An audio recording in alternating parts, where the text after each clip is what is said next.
warkalamaanay waxa la yidhi mansadiyo sugaanta micnaha lihiyo madadahaaladiyo kaftankiyo murtida maalin lahahay kala maahan wadiyo mar kastaba akhbaaraadka laga maqlay dadku mahadiyeene ma mohogtihiin war bishaarow miinaystayaal baa ku jira mawdka caashaqae madadaalo uma baahan kara maanta shacabkaani miirgaba marta soore waa dheegi jari miidhega male minow malag dhawaaqe agansade weedkoodii war abdulo weliba ku tabtay ma hayo mana sugaayo iimana maqne marayo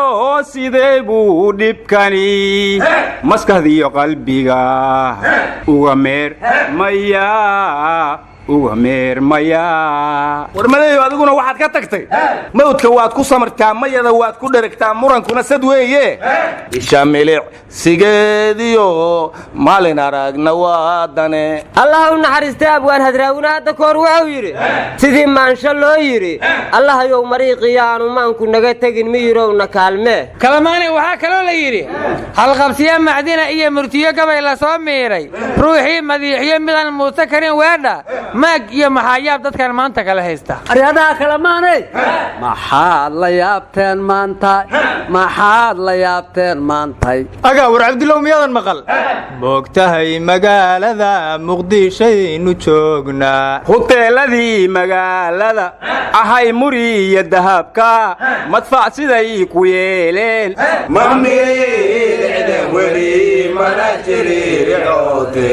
wixii shalay muraayado daaqadaha ka muuqdiyo muunadii qurxoonayd madfac siday ku yeeleen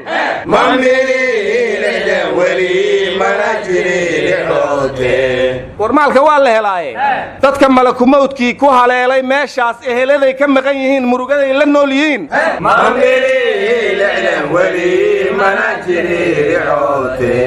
war waxaa kaloo la yidhi muqdisho macnayaal badana mawjad kacsan badana miina qaraxda badana maanyo moorto badana marin gooyo badana meeshu qaylo badana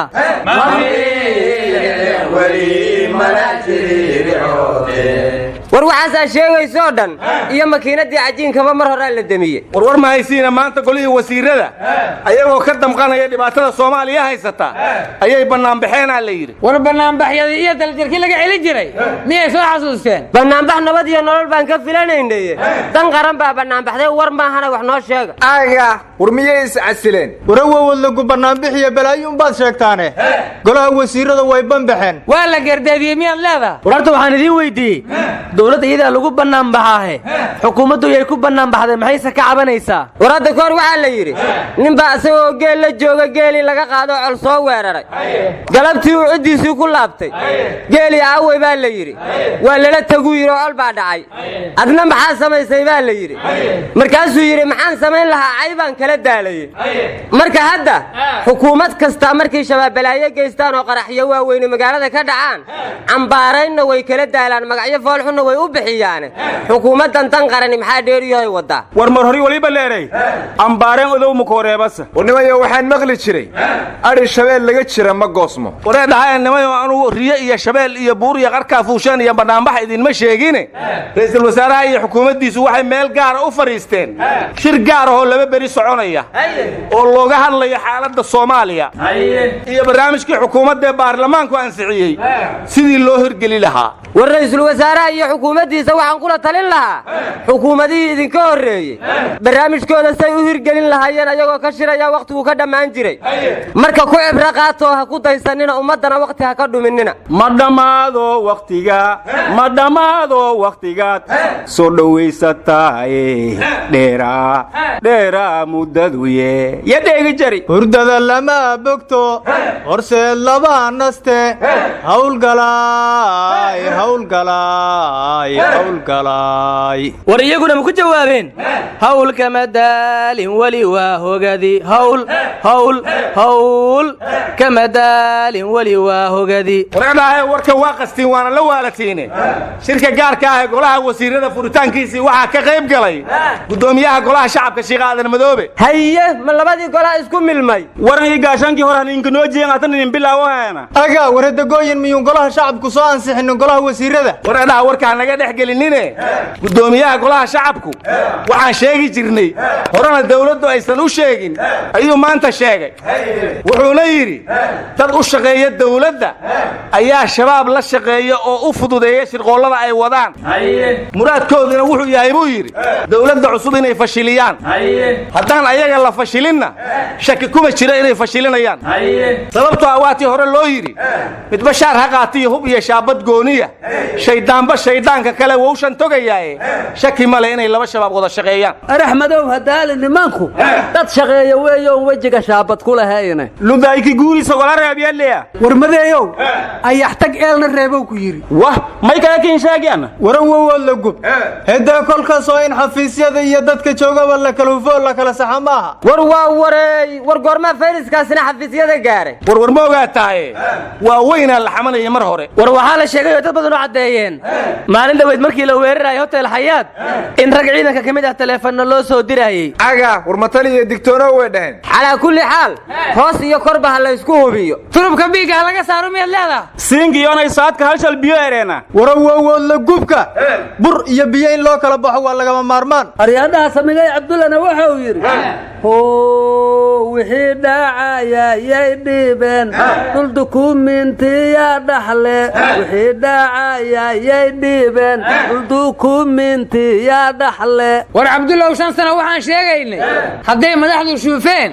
shaacana ka qaadeen shukri waaye eebe tilmaanta ay sharaxayaan waa in lagu shaqeeyaa war shirka warka ma haysiine ra'iisul wasaare xamse cabdi aar oo golihiisa wasiirada la hadlayay wuxuu yiri labada maalin ee aad shirkan u fadhidiin dalxiis uma adnan soo bixin wada sheekaysi uma adnan soo bixin sawirro aad isla gashiin uma adnan soo bixin waxaana laydinka rabaa halkii Soomaaliya lagu badbaadin lahaa ayuu yiri waramaanu waxaan la yaabanahay Soomaalida dugaaga hilibkeeda cunaya u midoobila hadduu dugaagaasi meesha ka baxo ilaahay ka kaxeeyo maxaa laga filan karaa hatan yeedaas amase war shakhsiyaad wax isku haystaan markaas iscuni lahaaye shacabku waa nabadgeli lahaa war waagi hogaamiye kooxeedyada dadka qof walba oo meesha rabo maraya Soomaaliya oo dhan war generaal indhacado adeecada kulmiye la hadlay wuxuu yiri dad lama amniga ka tirsan baa shabaabka soo galay hotel xayaat markii dambana ayaga fakiyay war generaal indhacado waxa kale uu yiri shabaabkii meesha gala meeqay ahaayeen xagay ka baxeen hadii la dilaa meydadkoodii yaa u fududeeyay saraakiisha loogu talagalay weerarka inay soo afjarto saacadii ugu dambeeyay qaarkood la toogtay waxaana kamid ahay Bashiir Durqum war janaain dhacda say wax ka yihiin qof kasta saacada noloshiisa ugu dambeeyay dhintaaye war ha sheegin miyaa sheegay war anigu waxaan la yaabanahay muddo kororsiga Axmed Madoobe dhaarta xildhibaannimada madaxweynihii hore Farmaajo iyo weerarkii shabaabka hotel xayaat maxaa isku soo aadiyay war afdaboolan daab ma ku dhibay war ma haysiina beedhow waxa maxkamadda ciidamadu ku xukuntay 15 qofood oo gabadh indhool ka mid tahay oo la sheegay inay shabakad shabaab oo isku xiran ahaayeen gabarta indhoolkana waxa la sheegay inay hubka ku kaysan jireen gurigeeda waradaan war haynina kuunya barow shabaab waxay ku dileen 6 qofood oo ay ku eedeeyeen inay dawladda la shaqeeyaan war mid dawladu shaqeeyo mid aan u shaqeynba ma cid ay dhaafaan baa jirta war ma haysiina muddo kororsigii Axmed Madoobe raggii ugu dhawaaya ka soo horjeestay siyaasadda dalkana meel kale qac ka tiri xantuna waxay sheegaysaa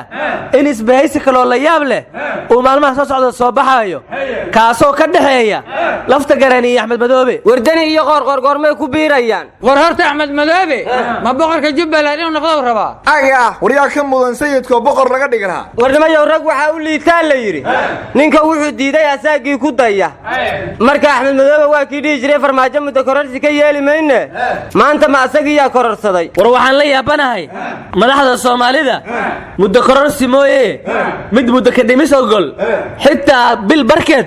ma jiro war madaxda caalamku way is casishay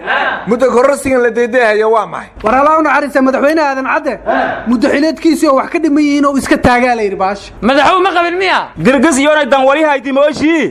cabdilaahi yuusuf buus waa waqtigay dhimanyaasku ku tabi war allah u naxariistay madaxweyne cabdirashiid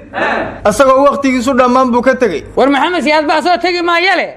waqtigiisu dhammaadoo ka tegey war waxaa la yidhi xilka ruux ku tolonoo ma jiro taagan weligii ninba maalintiisuu ka talin waana tegayaa